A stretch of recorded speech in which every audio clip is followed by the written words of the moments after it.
இப்ப போடாண்டா லிஸ்ட்.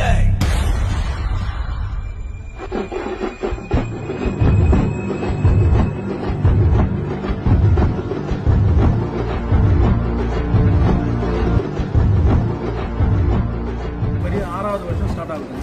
வெற்றிகரமாக நம்ம வந்து இந்த சங்க இந்த மடத்தில் வந்து பல சாம்பியனை வந்து உருவாக்கிய ஒரு